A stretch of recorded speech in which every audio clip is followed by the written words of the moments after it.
저는 예수의 김민 사도요한 신부라고 합니다. 저는 오늘 여러분과 함께 가톨릭 교회는 왜 이주민에 대해서 관심이 많은지에 대해서 저희들 설명을 하려고 합니다. 잠깐 좀 설명을 드리면요. 최근 들어서 특히 프란치스코 교황님 이후로 가톨릭 교회 전체적으로 이주민에 대해서, 난민과 이주민에 대해서 굉장히 많이 관심을 쏟고 있습니다. 실제로 바티칸에는 그런 부서가, 통합부서가 하나 만들어져 있고요. 그리고 매년 그 바티칸 쪽에서 그 주교회의에 문서를 보냅니다. 그러면 주교회에서는 그 문서를 바탕으로 해가지고 이주민의 날이나 난민의 날 때 담화문을 교황님 담화문을 발표하는 것을 또 볼 수가 있습니다. 이게 저희들이 본당 생활에서 접하게 되는 가톨릭 교회가 이주민과 난민에 대해서 어떤 관심을 보이는지에 대한 그 아주 좋은 사례가 될 겁니다. 근데 이거는 본당 레벨에서 이루어지는 일이고요. 그리고 실제로 바티칸 쪽에서 국제 정치학적으로 굉장히 많은 이주와 난민에 대한 노력을 경주를 하고 있습니다. 실제로 프란치스코 교황님 이후로 그 바티칸의 통합부서가 만들어지고 난 다음에, 그리고 그 수장이 물론 대주교님이시긴 하지만 그 중에 한 분, 평신부님을 추기경으로 올리고 난 다음에 굉장히 힘을 실어줍니다. 그래서 그쪽에서 실제로 유엔과 협력을 해가지고 이주민에 대한 글로벌 컴팩트 뭐 이런 류의 국제 협정서를 작성을 하는데 굉장히 주도적인 역할을 하고 있습니다. 그 이전과 달리 가톨릭 교회에서는 분명 이주 난민에 대해서 굉장히 큰 신경을 쓰고 있는 게 맞습니다. 그러니까 제가 오늘 나눌 것은 왜 이렇게 가톨릭 교회에서 이주와 난민에 대해서 관심을 쏟는지에 대해서 설명을 드리려고 지금 이 자리에 나와 있습니다.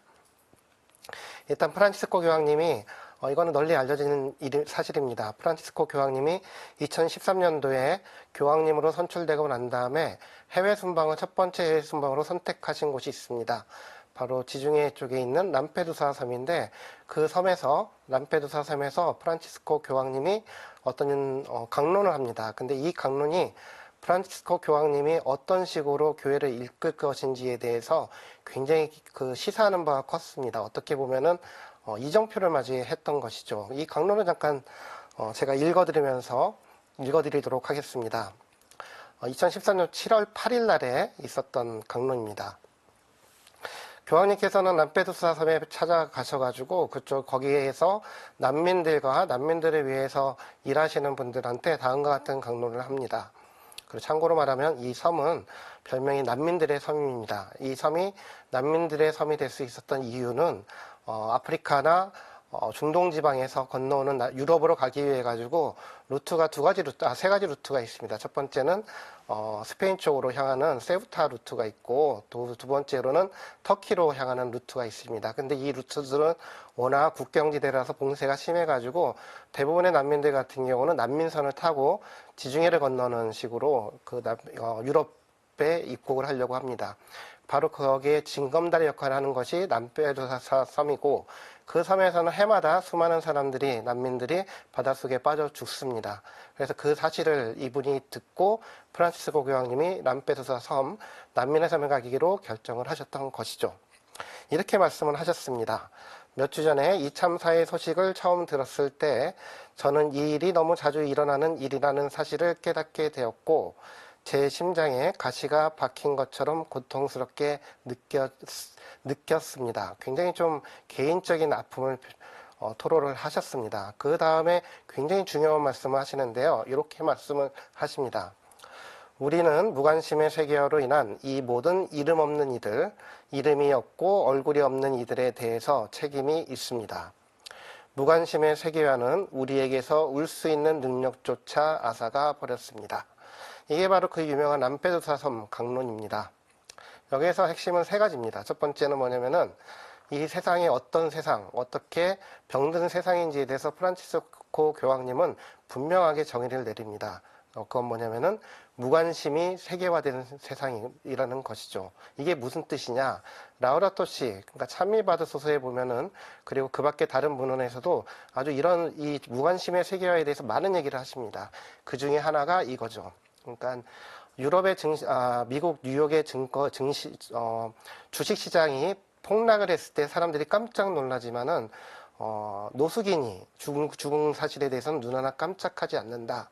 바로 이게 이 안연시색한 상황에 대해서 프란치스코 교황님은 무관심의 세계화라는 말로 설명을 하고 계십니다. 다시 말하면은 우리는 이제 자신한테만 관심이 있을 뿐이지 이웃에 대해서, 그리고 저 멀리 가난한 사람들이나 소외된 사람들에 대해서 관심이 없다라는 겁니다. 이게 바로 프란치스코 교황님이 말씀하신 무관심의 세계화고, 이 무관심의 세계화가 그 이후로 프란치스코 교황님이 저술하신 수많은 사회교리에 관한 문헌들을 관통하는 하나의 주제가 됩니다. 두 번째로 뭐냐면은 이 무관심의 세계화로 인해 가지고 희생된 사람들을 프란치스코 교황님은 굉장히 좀 잘 표현하십니다. 여기에서는 얼굴 없는 사람들, 그리고 이름이 없는 사람들이라는 말씀을 하시는데, 또 하나 표현이 다른 문헌에서 나옵니다. 그것은 뭐냐면은 목소리를 잃어버린 사람들이라는 말씀을 하시죠. 그래서 교회의 역할은, 프란치스코 교황님에게 있어서 교회의 역할은 그 이름을 잃어버린 사람들의 이름을 불러주는 것, 그리고 목소리를 잃어버린 사람들을 위해서 목소리를 내주는 것이 바로 프란치스코 교황님이 생각하는 교회가 해야 할 일입니다. 바로 그 중에서 가장 목소리를 잃어버리고 얼굴을 잃어버리고 이름을 잃어버린 사람들, 이 사람들을 프란치스코 교황님은 이주민과 난민으로 지목을 하셨습니다. 바로 그렇기 때문에 람페두사 섬으로 가셔서 난민들 앞에서 그 말씀을 하셨던 것입니다. 그때 우리가 경험하게 되는 것은 무엇이냐? 바로 울 수 있는 능력이 사라졌다는 것이죠. 근데 이 울 수 있는 능력이 무엇이냐면은 자비의 마음입니다, 사실. 그래서 그 이후로, 그 직후 2014년에 프란치스코 교황님께서는 자비의 해를 선포를 하시죠. 근데 이때 자비는 무엇이냐? 이 자비라는 단어를 라틴어로 설명을 하면은 미제리코르디아스입니다.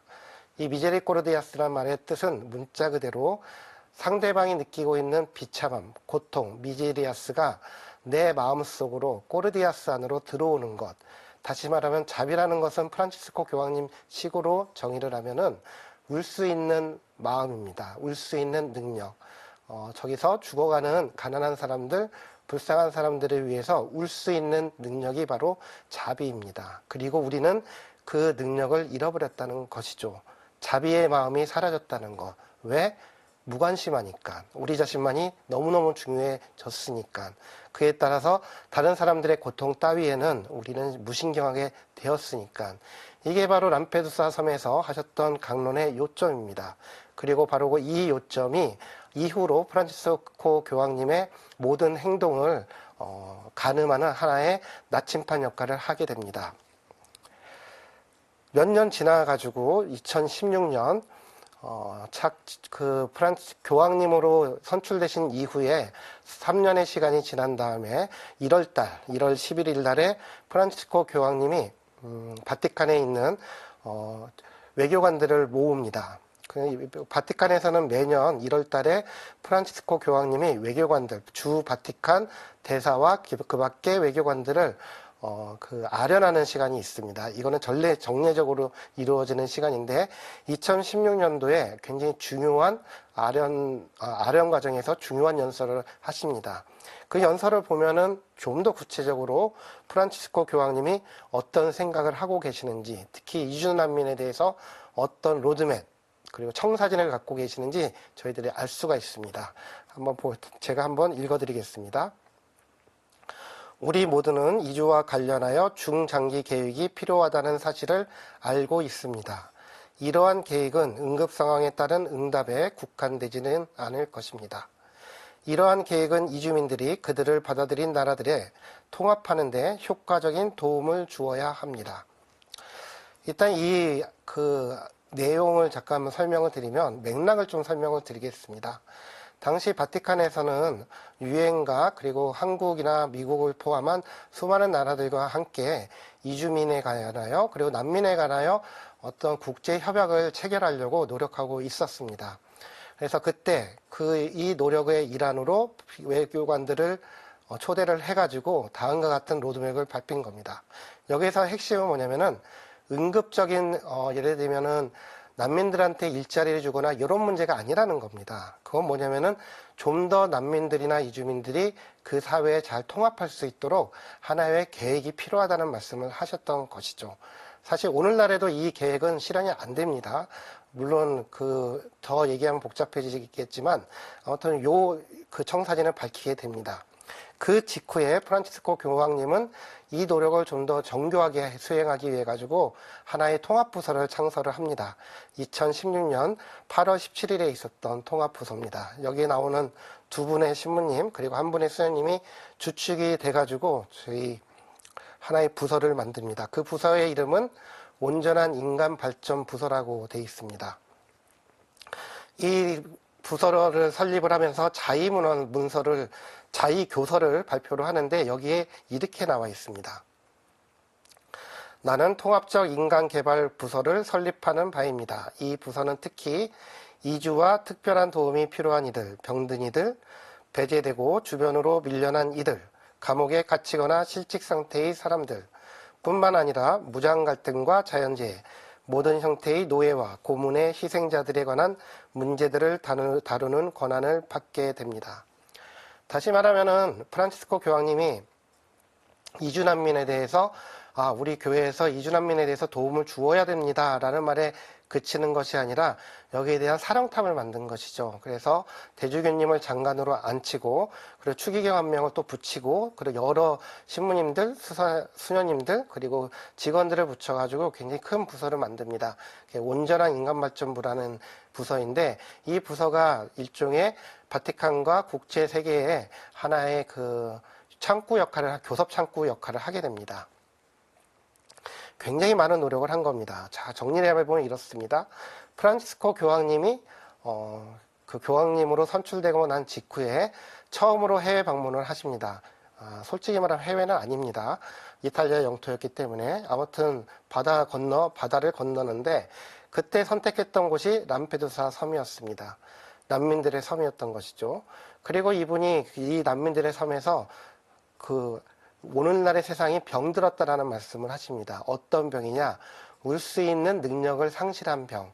다시 말하면 자비의 마음을 잃어버린 병이 걸렸다. 이 말씀을 하신 거죠. 그러면서 이것을 뭐라고 얘기를 했냐면은 무관심의 세계화라고 콕 찍어서 말씀을 하셨습니다. 이 병에서 낫기 위해서 약이 필요한 거죠. 근데 그 약들, 그 병을 치료하긴 치료제로 프란치스코 교황님은 일종의 병원을 만든 겁니다. 그 병원이 방금 전에 설명드렸던 온전한 인간발전부라는 거대 조직이 되는 것이죠. 이런 노력들을 왜 하는 것일까? 프란치스코 교황님이 이주민 출신이거든요. 프란치스코 교황님은 1800년대 후반에 아르헨티나로 이주한 이탈리아 이주민의 자손입니다. 바로 자신의 이주민으로서의 정체성 때문에 가톨릭 교회가 이주민과 난민에 대해서 좀 더 신경을 써야 한다. 그렇게 말씀을 하신 것인가? 그 얘기를 제가 설명을 드리도록 하겠습니다. 교회는 왜 이주에 관심을 보일까? 이 설명을 드리도록 하겠습니다. 설명을 드리기에 앞서 한 분을 소개시켜 드리겠습니다. 마리아노 람폴라 추기경이라는 분이신데 이분은 1900년대 극초반에 활동했던 바티칸의 아주 저명한 외교관이었습니다. 이분이 외교관으로서 추기경이자 외교관으로서 많은 활동을 하셨는데 그 중에 하나가 뭐였냐면은 이주민을 위한 활동이었습니다.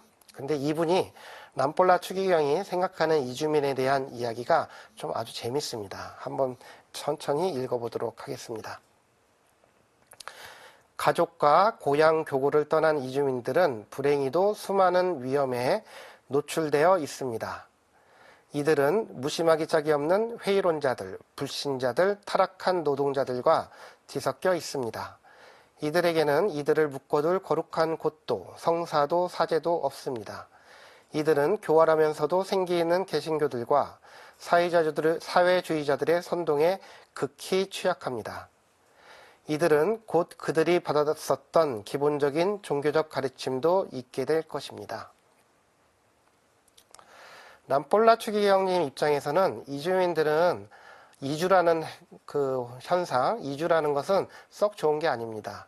왜냐하면은 이주라는 것은 사람들로 하여금 그 고향, 다시 말하면 자신의 뿌리라고 할 수 있는 교구로부터 뿌려 뽑혀지는 체험을 하게 되기 때문에 그렇습니다. 그리고 우리 람폴라 추기경님에게 이주민들은 완전히 낯선 곳으로 내동댕이 쳐지는 거죠. 거기서 예를 들면 그 이탈리아 이주민들이 배를 타고 뉴욕 항구에 처음 도착했을 때 이 사람들이 얼마나 혼란스럽고 그리고 문자 그대로 목자에 있는 양들처럼 느낄 것인가, 거기에 대해서 우려를 표하는 거죠. 그러다 보니까 람폴라 추기경님은 이주에 대해서는 딱히 그렇게 우호적인 생각을 갖고 있지 않습니다. 다시 말하면은 그분에게 있어서, 그리고 그 밖에 다른 분들, 교황님까지 포함해서 이분들에게는 그 1900년대 초반에 교황님들 그리고 고위 성직자들에게 이주라는 것은 굉장히 위험한 것, 필요 악과도 같은 것이 됩니다. 왜냐하면 첫 번째로는 뿌리에서 멀어지기 때문에. 다시 말하면은 고향이라는 곳을 우리가 한번 생각을 해보면, 고향이라는 것은 단지 내가 태어난 장소가 아닙니다. 고향이라는 것은 첫 번째로는 나의 가족들의 뿌리가 있는 곳이고, 두 번째로는 우리 친지들, 친척들, 가족들, 다시 말하면은 나라는 사람을 외롭지 않게 만드는 그 기꺼이 자신들의 곁을 내주는 아주 강력한 지지체계의 공동체, 이게 바로 고향이 되는 것이죠. 더 나아가지고 고향이라는 것은 또래 집단, 친구들, 벗들, 다시 말하면은 우리가 사는 데 있어서 가장 필요한 깊은 인간관계와 친밀함을 경험하는 하나의 그 본향과도 같은 역할을 하게 됩니다. 문제는 이주는 이러한 고향에서 떨어져 나가는 것, 다시 말하면 자신의 뿌리에서 떨어져 나가는 것, 그럼으로써 내 친구들, 친척들, 가족들로부터 분리되는 것, 그래서 낯선 환경 속으로 완전히 내동댕이 쳐지는 것이 바로 이주가 되는 것입니다. 문제는 뭐냐면은 이분들이 그 당시에 이주민들이 발을 디뎠던 곳은 특히 개신교 국가였습니다. 미국의 경우에는 더더욱 그랬습니다. 그러다 보니까 그 람폴라 추기경님을 비롯한 이탈리아의 고위성직자들 그리고 교황님께서는 이주민들이 사목적인 전혀 돌봄 상태에서 벗어나 버리는 것, 돌봄을 전혀 받지 못하는 것에 대해서 굉장히 우려를 하게 됩니다. 이렇게 보면은 그 프란치스코 교황님하고 람폴라 추기경님 사이에는 좀 이주에 대한 생각이 다른 것 같습니다. 일단 프란치스코 교황님은 이주나 난민에 대해서 부정적인 입장을 표현하지는 않습니다. 이거는 뭐 프란치스코 교황님뿐만 아니라 특히 2차 세계대전 이후 비오 12세 이후부터는 그 어떤 교황님도 이주에 대해서는 이렇게 람폴라 추기경님처럼 굉장히 필요악, 그러니까 사람들이 가난해서 이주를 할 수밖에 없지만 이건 나쁜 것이다라는 생각은 전혀 하지 않습니다. 하지만 그 이전의 시기에 그 신부님들, 고위 성직자들, 교황님한테는 이주라는 거는 굉장히 좀 안 좋은 것이죠. 가장 좋은 거는 본당 공동체에 계속 살면서 거기 본당 신부님의 돌봄을 받고 그리고 가족들, 친지들, 벗들과 함께 사는 것, 이게 가장 필요하다고 생각을 하셨습니다. 그럼에도 불구하고 프란치스코 교황님과 람폴라 추기경님 사이에서는 동일한 문제의식이 발견이 됩니다. 같은 생각을 갖고 있죠. 그것이 무엇이냐? 이들을 놔둬서는 안 된다는 겁니다. 우리는 이들을 돌보아야 된다는 것. 다시 말하면 사목적인 관심이란 것은 이주에 대한 의견 차이에도 불구하고 공통적으로 발견이 됩니다. 오늘날 21세기의 프란치스코 교황님과 19세기 후반, 20세기 초반의 람폴라 추기경님 사이에서는 똑같은 태도가 발견이 되는 겁니다. 자, 그러면은 주제를 조금 바꿔가지고 이거를 한번 이렇게 얘기를 할 수가 있을 것 같습니다. 일단 이주라는 것, 가톨릭 교회에서 가톨릭 교회가 이해하고 있는 이주는 두 가지 이유를 가지고 있습니다. 사람들이 왜 이주하는가?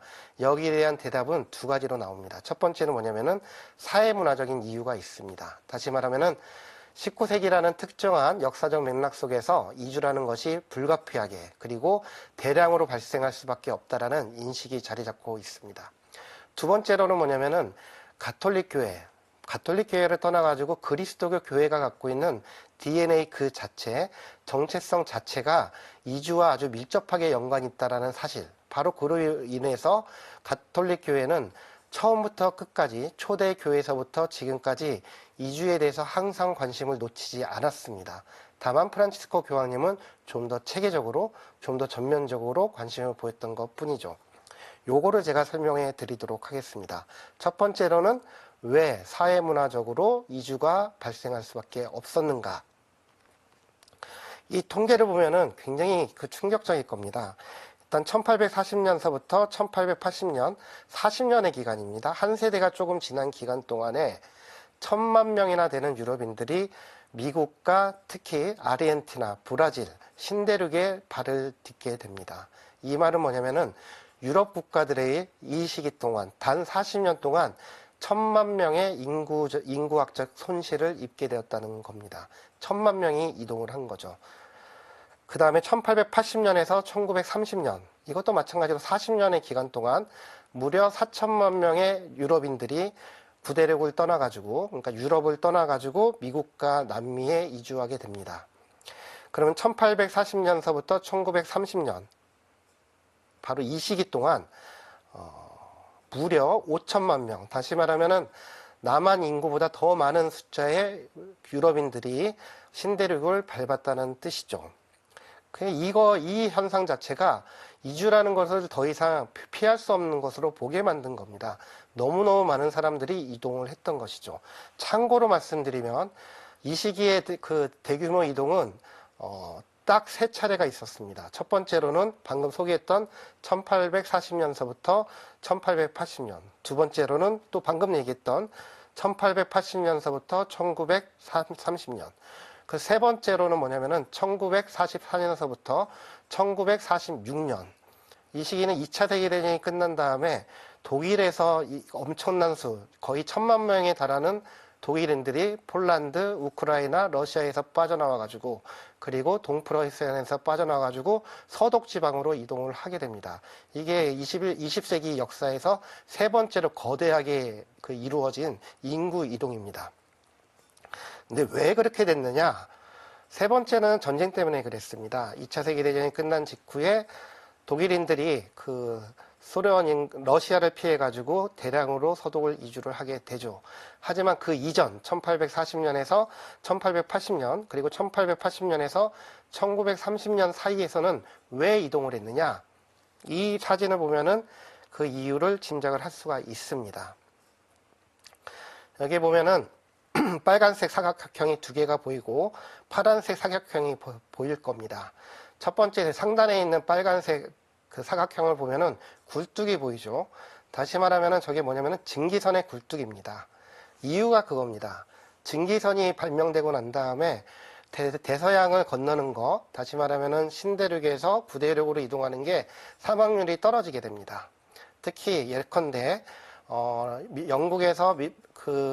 영국에서 박해를 피해 가지고 미국으로 처음 이주했던 소위 말하는 메이플라워라는 배를 타고 이주했던 청교도들은 사망률이 50%가 넘었습니다. 다시 말하면은 200명이 배를 타고 가면 100명이 죽는 상황이었던 거죠. 그렇게 되면 누구도 이주를 하기 힘들게 됩니다. 하지만은 저 사진에서 볼 수 있는 것처럼 증기선이 발명이 되고, 특히 이 증기선이 전기 항로를 통해 가지고 이동을 하게 되면서 안전하게 그 사람들을 실어 나르기 시작합니다. 첫 번째 이유는 기술의 발전 때문에 그런 거죠. 두 번째 이유는 이 사진을 한번 보십시오. 이 사진에 보면은 빨간 상자에 있는 사진들을 보면은 그 빨간 상자에 있는 사진의 사람들하고 파란 상자에 있는 사람들을 보십시오. 파란 상자에 있는 사람들은 실크햇, 다시 말하면 머리 높은 모자를 썼습니다. 이 사람들은 이주를 하는 사람들이 아닙니다. 이 사람들은 뭐냐면은 유럽과 미국을 왔다 갔다 하는 승객들인 거죠. 하지만 이 사람들은 그냥 이주민이 아닙니다. 이 사람들이 여행자인 거고, 반면에 빨간 상자에 있는 사람들은 모습들을 보면 이게 되게 가난한 모습들이잖아요. 이 사람들은 실제로 유럽을 탈출한 겁니다. 왜? 굶어 죽지 않으려고. 특히 아까 전에 이 통계에 보면 1840년서부터 1000만 명 이상이, 그 다음에 누적으로 하면 5천만 명이나 되는 사람이 1930년 동안 거의 1세기에 거쳐가지고 5천만 명이나 되는 인구들이 유럽에서 미국으로 건너가는데, 그 이유는 딱 하나입니다. 굶어 죽지 않으려고. 더 구체적으로 얘기하면은 1830년대부터 아일랜드 쪽에서 감자 대기근이 일어납니다. 다시 말하면 감자 마른병이라는 전염병이 퍼져나가면서 사람들이 문자 그대로 굶어 죽기 시작합니다. 그러다 보니까 이 사람들의 선택지가 굶어 죽던지 아니면은 땅을 떠나던지. 그러니까 기근 때문에 이 사람들이 이주를 하게 된 겁니다. 그래서 저 몰골로 가게 되는 거죠. 근데 문제는 뭐냐면은 이주했던 사람들이 거의 대부분의 경우가 그 이탈리아, 아일랜드의 가톨릭 신자들이었습니다. 그러니까 프랑스, 영국 이런 나라들은 물론 프랑스는 가톨릭 국가이긴 하지만 프랑스나 영국이나 독일 같은 나라들은 선진국입니다. 산업혁명에 성공을 했기 때문에 뭐 굶어 죽을 수는 있겠죠. 노동자들은 항상 뭐 배를 골았으니까. 하지만 그 이탈리아나 아일랜드처럼 산업화에 실패하거나 산업화가 더디게 진행되는 나라에 비해서는 훨씬 사정이 좋았습니다. 이 사람들의 이주할 이유가 동기가 비교적 없는 겁니다. 하지만 특히 아일랜드나 이탈리아 같은 경우는 국토가 좁고 인구는 많고 하지만 대기근으로 인해 가지고 식량난이 발생을 하면서 주로 이탈리아와 아일랜드에서 수천만 명이나 되는 사람들이 그 미국과 아르헨티나, 남미로 그 이동을 하게 됩니다. 그래서 이 당시 이주의 특징을 이렇게 설명을 할 수 있을 겁니다. 대략적으로 보면은 19세기, 다시 말하면 1800년대 이주는 구대륙에서부터 특히 무엇보다 유럽에서부터 신대륙으로 이렇게 이동하는 방향으로 뛰고 있었다. 두 번째로는 뭐냐면은 인구 구성으로 보면은 가톨릭 신자들이 거의 대부분의 가톨릭 신자들이 이동하는 식으로 이루어졌다. 그리고 부자들은 이동하지 않았다. 가난한 사람들이 대량으로 이동했다. 이렇게 정리를 할 수가 있을 겁니다. 그럼 왜 그랬을까? 왜 이렇게 이 사람들이 이렇게 그 5천만 명이나 되는 사람이 이주를 했을까? 첫 번째는 뭐냐면은 아까 전에 말씀드렸지만 기술적인 진보 때문에 그렇습니다. 일단 대양 항로, 다시 말하면은 바다를 건너는 항해 자체가 그 돛담배는 아니죠. 범선을 타고 다니는 것보다는 훨씬 안전해졌고 증기선의 도입으로 안전해졌고 그러다 보니까 사망률이 낮아지게 됩니다. 다시 말하면 심리적으로 바다를 건널 수 있다. 바다를 건너야지. 이 지긋지긋한 그 땅에서 벗어나야겠다. 이 생각을 할 수가 있는 거죠. 두 번째는 뭐냐면은 이주민 공동체라는 것을 무시를 할 수가 없습니다. 이게 무슨 말이냐면은 우리가 생각할 때는 배를 타고 와가지고 뭐 뉴욕이나 뭐 부에노스아이레스에 도착하고 난 다음에 막 와 하고 사라질 것 같은데 절대 그렇지 않습니다. 그거는 우리의 사례를 봐도 알 수가 있을 겁니다. 아마 미국에 있는 친척들 있는 분들 이렇게 생각을 해보시면은 60년대서부터 90년대까지 한국에서 미국으로 이민하는 사람들 같은 경우 거의 대부분의 경우는 LA에 있는 코리안타운 중심으로 이동을 하게 됩니다. 다시 말하면은 아틀란타나 LA, 뭐 뉴욕에는 뭐 잘 모르겠지만 소위 말하는 코리아타운이라고 부르는 이주민 공동체를 통해 가지고 사람들이 정착을 하게 됩니다. 예를 들면은 이주라는 거는 무작위적으로 절대 이루어지지 않습니다. 이주는 어느 정도 질서가 있거든요. 그게 뭐냐? 먼저 간 사람들이 자리를 잡고 난 다음에 그 다음 사람들을 초대하는 방식으로 이주가 이루어집니다. 그거는 그러니까 그리스도교가 전파될 때부터 이주가 그런 식으로 이루어졌습니다. 예컨대 오늘날에도 보면은 제가 예전에 그 김포에서 김포 이웃살이라는 곳에서 외국인 노동자들을 대상으로 사목 활동을 한 적이 있습니다. 거의 10년 가까이 되는 시간 동안 김포에 살았는데 그때 김포 쪽에 있는 사람들 보면은 이주 노동자들은 상관이 없어요. 왜냐하면 공장에서 국적이 섞이니까. 근데 이주 노동자들 말고 난민들의 경우는 이게 묘하게 이렇게 지역에 따라 가지고 거주 지역이 달라집니다. 예컨대 김포 쪽에 주로 계셨던 분들은 미얀마 난민들은 김포에 꽤 많이 계시죠. 반면에 우리가 만약에 동두천을 만약에 가보신 분이 계시다면은 동두천이나 의정부에 가면 깜짝 놀랄 겁니다. 왜? 아프리카 사람들이 굉장히 많거든요. 실제로 나이지리아라든지 그런 아프리카계 난민들은 동두천이나 의정부에 살고 있습니다. 왜 그러느냐? 바로 이 공동체 때문에 그렇습니다. 예를 들면 제가 한국에서 뭐 예를 들면은 이티오피아로 이주를 했다고 칩시다. 이티오피아에 있는 아무데나, 뭐 아디스아바바에 아무데나 짱 박혀가지고 살 수가 없잖아요. 그 본능적으로 우리는 그 정보를 알아냅니다. 어디에 한국 사람들이 있고 거기 가면 내가 어떤 도움을 받을 수 있는지 조사를 한 다음에 이주를 하는 거죠. 그 구대륙에서 신대륙의 이주도 마찬가지로 이루어졌습니다. 다시 말하면 이주 공동체가 형성이 돼 있었고, 이 이주 공동체가 마치 포탈을 터뜨린 것처럼 사람들이 이렇게 살 수 있게 시작되는 거죠. 대표적인 경우가 코리아타운이 그렇고 이탈리아 공동체가 그렇고 그렇게 된 겁니다. 세 번째로는 이게 이주의 아주 기본적인 성격 중에 하나인데, 기본적으로 이주는 자발적 이주는 그렇게 많지 않습니다. 대부분의 경우는 이주는 박해를 피해 가지고 이주를 하거나 굶어 죽지 않기 위해서 이주를 합니다. 이주의 강력한 동기, 이주의 동기는 기본적으로 자기 스스로의 안전을 찾기 위한 게 이주입니다. 그거는 옛날부터 지금까지 거의 항상 반복이 되는 거죠. 특히 유럽 국가들 사이에서 빈부격차가 너무 심해지고, 특히 이탈리아 같은 경우는 이탈리아의 경우는 지금도 그렇지만 그 산업화의 수준이 그렇게 높지가 않았거든요, 그 당시에. 하지만 이탈리아 인구는 훨씬 높고, 근데 산업화가 낮다는 얘기는 뭐냐면 부양 능력이 떨어진다는 얘기입니다.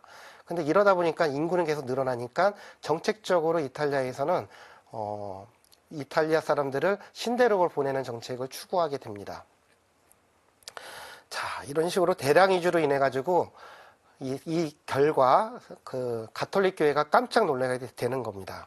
특히 이주민들이 대량으로 발생했던 그 이탈리아의 주교님들이 그 화들짝 놀라게 되거든요. 생각을 해보십시오. 이탈리아 주교님들, 추기경님, 그리고 교황님, 이분들도 마찬가지로 이탈리아의 뭐 본당의 신부였을 거 아닙니까? 사제였는데 뭐 어느 날 이렇게 대화를 하다가, 아, 니콜로라는 친구가 내가 40년 전에 니콜로라는 아이를 세례를 줬어. 지금은 한 50 정도 됐을 텐데 이 친구는 지금 어디 있어? 이렇게 딱 물어봤더니 미국 가 있는데요. 이런 얘기 딱 하면은 얼마나 걱정이 되겠습니다. 니콜라라는 아이가 도대체 미국에서 신앙생활을 제대로 하고 있는지, 그리고 특히 가정을 꾸렸는지, 가정을 꾸리고 난 다음에 아이들한테 또 세례를 줬는지, 이게 다시 말하면 자연스럽게 사목적인 관심이 나오게 되는 것이죠. 바로 이 근심에서부터 우리 문제의 추기경님이 이렇게 말씀을 하신 겁니다. 가족과 고향 교구를 떠난 이주민들은 불행히도 수많은 위험에 노출되어 있습니다. 그리고 그 말이 사실이었습니다. 이 위험이라는 것은 여러 가지 종류의 위험이 있었던 것이죠. 일단 물리적으로도 위험이고, 그리고 영적인 위험도 간과를 할 수가 없었겠죠. 이 이주민들이 어떤 직업을 가졌겠습니까? 뭐 오늘날에 우리도 잘 알잖아요. 한국에서 뭐 동두천이나 김포에 있는 이주민들이 노동자들 뿐만 아니라 난민들이 뭐 근사한 일을 했을 것 같지는 않잖아요. 마찬가지로 이 당시에 유럽인들, 새롭게 신대륙에 발을 디딘 유럽인들은 무조건 밑바닥부터 시작을 합니다. 대표적인 경우가 아일랜드계나 이탈리아계가 그런 식으로 됐던 거죠. 다시 말하면 항상 경제적인 소외, 주변부에 머물러 있었던 겁니다. 자, 그래서 이렇게 정리를 할 수가 있을 것 같습니다. 그러니까 증기선이 나오기 전에 이주는 기본적으로 위험하죠. 배를 타고 이주를 가는 것도 위험하고, 그 다음에 걸어서 이주를 하는 것도 굉장히 위험합니다. 기본적으로 이렇게 치안도 안 좋다 보니까 이주라는 것은 항상 위험한 거였습니다. 하지만 증기선도 나오고 되게 안전해졌다고 과학기술이 발전을 했지만 여전히 이주는 위험합니다. 어떤 점으로? 물리적으로는 덜 위험할지언정 영적으로는 굉장히 여전히 위험한 것이 됩니다. 왜? 목자 잃은 양들처럼 되었으니까. 그에 따라서 교회에서는 발빠르게 바로 1800년대 후반부터 이주민들을 위한 선교회를 만들기 시작합니다. 지금 이 사진에 나와 계신 분들은 이번에 아마 최근에 성인품을 받은 걸로 제가 기억이 되는데, 스칼라브리니 주교님이십니다. 이 스칼라브리니 주교님은 이름에서부터 알 수 있듯이 이탈리아 주교님이시고, 이분이 마찬가지로 남폴리 추기경님과 마찬가지로 모국 이탈리아를 떠나가지고 특히 미국으로 건너간 이탈리아 사람들에 대해서 되게 걱정을 하셨어요. 그래서 이분이 수도회는 아니고 성교회를 창립을 합니다. 그게 바로 그 유명한 스칼라브리니 성교회인데, 이 스칼라브리니 성교회는, 이 주교님의 이름을 딴 스칼라브리니 성교회는 목적이 딱 하나입니다. 그 미국이나 이런 신대륙에 정착한 이탈리아인들을 사목적으로 돌보자. 그래서 여기에서 양성된 신부님들은 미국이나 아르헨티나로 건너가 가지고 이탈리아 사람들을 위한 사목에 힘을 쓰게 됩니다. 우리 가톨릭 교회에서도, 한국 교회에서도 마찬가지죠. 지금 거의 뭐 미국이나 뭐 필리핀이나 이런 데 보면은 한인 사목을 하는, 다시 말하면 교포 사목을 하는 신부님들이 계시지 않습니까? 이 사실 교포 사목이라는 거의 뿌리는 요 스칼라브리니 그 주교님의 성교 방식에서부터 시작이 됩니다. 그리고 이때 이탈리아뿐만 아니라 독일에서도 라파엘 회와 같이 독일인들을 위한 교포 사목에 힘쓰는 그런 성교회가 만들어지게 됩니다. 그 이에 따라서 그 새로운 어떤 범주, 새로운 형태의 그 사목이 등장하게 되는 거죠. 그거 뭐냐면은 이주민들에 대한 영적인 돌봄이라는 새로운 사목이 시작이 되게 됩니다. 바로 이 이주민들에 대한 영적인 돌봄, 더 구체적으로 얘기하면 교포 사목이죠. 이 교포 사목이 바로 오늘날의 이주 사목의 원형이 되는 겁니다. 제가 아까 전에 가톨릭 교회가 이주에 대해서 관심을 갖는 이유를 두 가지로 말씀을 드렸습니다. 첫 번째는 사회문화적으로, 특히 19세기의 사회문화적인 이유로 인해 가지고 대량 이주가 발생을 했다. 그래서 그 사목자들이 이거를 감안하서는 안 된다라고 생각을 했기 때문에 가톨릭 교회가 이주에 대해서 그 촉각을 곤두세우기 시작했다 말씀을 드렸습니다. 두 번째 이유가 있습니다. 이것은 뭐냐면은 교회가 갖고 있는 근원적인 정체성, 이거를 다르게 얘기하면 영적인 이유가 있습니다. 이거를 설명드리도록 하겠습니다.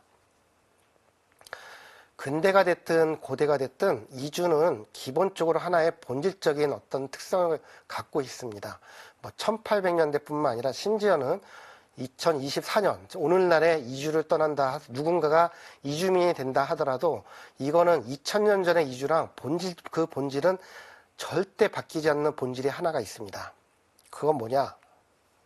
이주의 본질은 고향을 떠난다는 겁니다. 다시 말하면 이 고향이라는 것은 인간관계와 친족관계와 그 모든 내가 갖고 있는 관계망들의 그 토대가 되는 겁니다.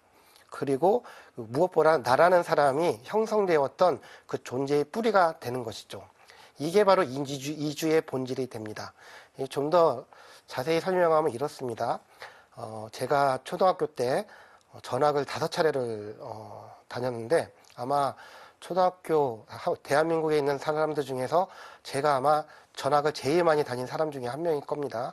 그래서 제가 맨 처음에 초등학교 1학년 때 전학을 갔던 이유는 딱 하나였습니다. 학교가 너무 커가지고 쪼개가지고 강제 전학이 된 거죠. 그러니까 학교를 나눴기 때문에 전학이 된 거였고, 두 번째는 진짜 전학이 시작이 됩니다. 근데 제가 지금도 되게 끔찍하게 생각했던 게, 그 전학을 가가지고 나중에는 한 두세 차례 전학을 하게 되면 행정 처리를 제가 다 알아요. 그래서 어머니한테 따라올 필요 없다. 그래서 제가 서류를 갖고 가방을 들고 새로운 학교로 갑니다. 그래서 교무실로 가가지고 서류를 제출을 하고 처리를 하죠. 이거를 제 스스로 했었거든요. 근데 제가 제일 끔찍했던 게 뭐냐면은 그 새로운 반에 딱 들어갔을 때의 그 느낌, 그 낯선 느낌, 낯익은 것들은 하나도 없고 모든 게 생소하고 무섭고, 그러니까 되게 외로움의 느낌인 거죠. 더 끔찍했던 건 점심시간이거든요. 원래 예전에 그 초등학교 때 점심시간이라는 거는 또래 집단, 하나의 동아리들이 같이 식사를 나누고 이야기를 나누는 시간이잖아요. 근데 전학 온 아이들한테는 점심시간이라는 게 가장 무섭고 공포스러운 순간이 됩니다. 왜냐면은 나 혼자 밥을 먹는다는 게 그 아이들 입장에서는 굉장히 두려운 거가 되는 거거든요. 그러니까 저한테도 이게 어느 정도냐면은, 그러니까 20년이 지나가지고 30대 중반이 돼가지고 수도회에 들어와서 잠을 잤는데, 어느 날 꿈을 꿨습니다. 그 꿈이 뭐냐면은 꿈속에서 어떤 공동체, 제가 살던 공동체에 딱 갔더니, 야, 너 공동체 이사했어. 딴 쪽으로 가. 하는 꿈을 꿀 정도였죠. 다시 말하면 그 어린 시절의 그 트라우마라는 게 그 마흔 가까이 돼가지고도 그 꿈속에서, 수도에서도 같은 악몽을 꿀 정도로 굉장히 뿌리 깊은 게 되는 겁니다. 이주라는 것의 본질은 바로 그겁니다. 나를 포근하게 감싸줬던 것, 내 뿌리, 나한테 너무 익숙한 것, 나한테 내가 온기를 느끼는 거에서부터 그냥 뿌리를 촥 뽑아가지고 전혀 낯설고 차갑고 무서운 뭐가 일어날지 모르는 곳으로 내동정이 쳐지는 거. 이게 바로 이주가 갖고 있는 그 본질이 되는 겁니다. 그래서 그 시몬느 베이유라는 되게 유명한 프랑스 철학자죠. 시몬느 베이유라는 분이 그 이주의 본질에 해당되는 것을 이렇게 표현합니다. 과거라는 보물, 또 미래라는 기대, 이 과거와 미래의 토대가 되는 게 뭐냐? 공동체다. 이 공동체에 바로 사람들은 실질적으로 그리고 적극적으로 그리고 자연스럽게 참여를 하면서 자신의 뿌리를 형성한다라고 얘기를 했습니다. 다시 말하면 한 인간의 뿌리라는 거는 그거는 스스로 내리는 뿌리가 아니라 공동체가 있을 때 비로소 뿌리를 내릴 수 있다. 그리고 이 공동체라는 거는 뭐냐면은 지난 시간들, 나의 과거와 그리고 내가 속한 공동체의 과거, 그리고 나의 미래와 내가 속한 공동체의 미래를 한꺼번에 그냥 아우르는 하나의 토대가 된다는 거죠. 바로 이게 바로 뿌리 내림이라는 말, 뿌리라는 것의 의미가 됩니다. 이주는 그 반대입니다. 그래서 시몬느 베이유는 그거를 이주라는 거를 뭐라고 불렀냐면 뿌리 뽑힘이라는 말로 구체적으로 말한 바가 있습니다. 자, 이거를 정리를 하면 이렇습니다. 이주는 본질적으로 뿌리 뽑히는 것과 똑같습니다. 뿌리 뽑힌다는 거. 이거는 또 뭐가 되냐면은 내가 속했던 그 수많은 추억들, 기억들, 다시 말하면 과거와 단절되는 것이고, 그 미래, 내가 꿈꿨던 미래, 내 친구와 함께 하려는 그 미래, 아니면은 내가 가족들과 함께 하는 그 미래가 바로 앞에서 닫히는 것과 똑같습니다. 왜? 낯선 곳으로 내동댕이 쳐졌으니까. 다시 말하면 이걸 다르게 얘기를 하면 이렇게 얘기를 할 수가 있을 것 같습니다. 존재의 가장 아늑한 보금자리, 이 보금자리에서 알 수 없는 위험 속으로 걸어가는 것. 이 보금자리, 내가 속했던 이 보금자리에서 알 수 없는 그 미래 속으로 들어가는 것. 이게 바로 그 이주의 본질이 됩니다. 그리고 이때의 이주는 뭐냐면은 2000년 전의 이주, 그리고 심지어는 구약시대의 이주, 그리고 21세기, 지금 오늘날의 이주가 공통적으로 공유하는 하나의 특성이 됩니다. 자, 그러면은, 이렇게 해서 근대의 사회문화적 현상으로서 이주는 교회의 근원적인 정체성의 문제로 이어지게 된다. 요 얘기를 할 수가 있습니다. 그래서 그 구체적인 예를 들어보겠습니다. 우리가 다음 시간에 제가 말씀을 드릴 텐데, 구약에 보면은 구약이라는 것은 어떻게 보면은 이주의 역사라고 볼 수가 있습니다. 구약을 첫 번째로 딱 들어보면은 창세기가 나오잖아요. 창세기에 보면 아담과 이브가 나옵니다. 근데 아담과 이브가 죄를 짓고 난 다음에 어떻게 돼 있냐? 낙원에서부터 추방되는 걸로 나옵니다. 낙원이라는 게 뭐냐? 이거를 히브리어로 하면 메누하라는 겁니다. 이 메누하라는 단어는 한국의 성경에서는 보금자리로 주로 번역을 합니다. 근데 이게 한편으로 맞으면서도 한편으로 틀립니다.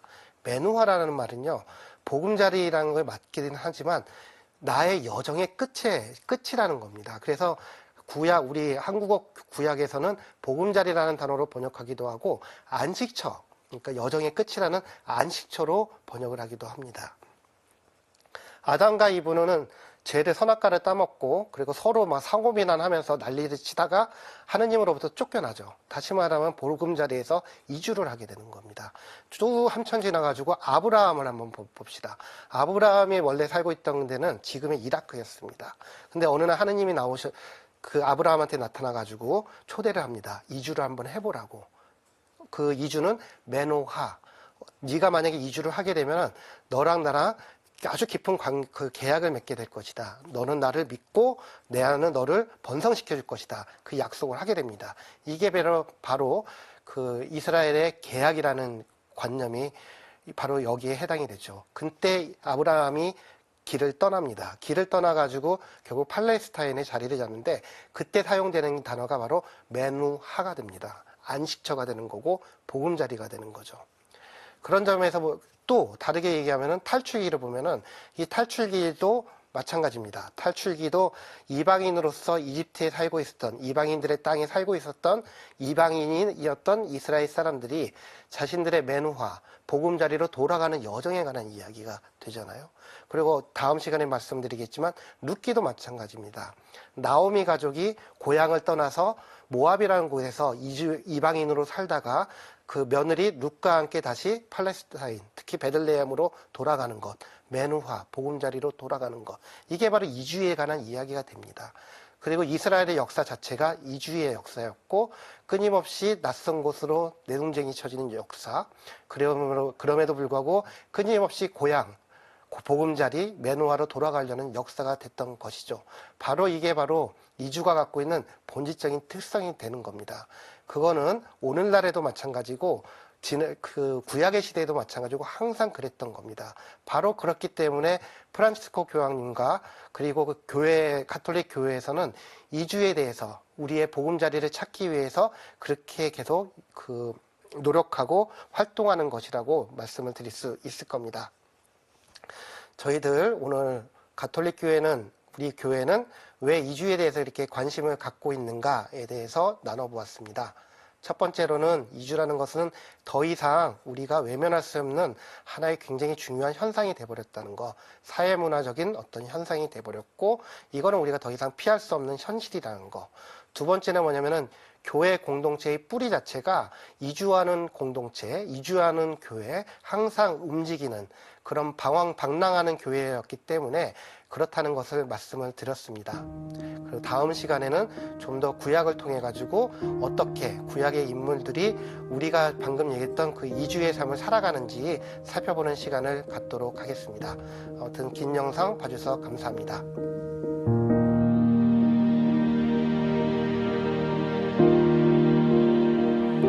교황님께서는 람페두사 섬에 찾아가셔가지고 그쪽 거기에서 난민들을 위해서 일하시는 분들한테 다음과 같은 강론을 합니다.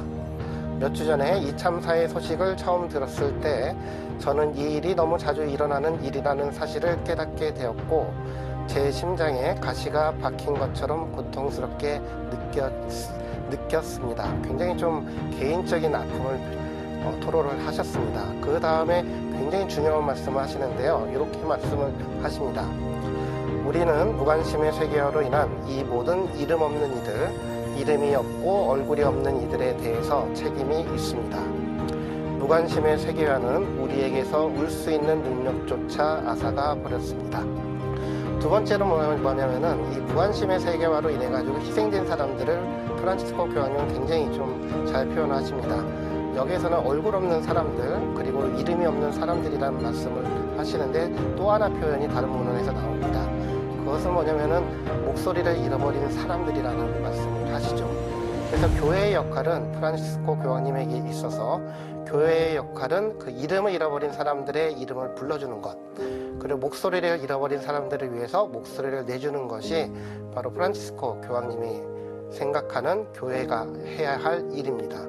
바로 그 중에서 가장 목소리를 잃어버리고 얼굴을 잃어버리고 이름을 잃어버린 사람들, 이 사람들을 프란치스코 교황님은 이주민과 난민으로 지목을 하셨습니다. 바로 그렇기 때문에 람페두사 섬으로 가셔서 난민들 앞에서 그 말씀을 하셨던 것입니다.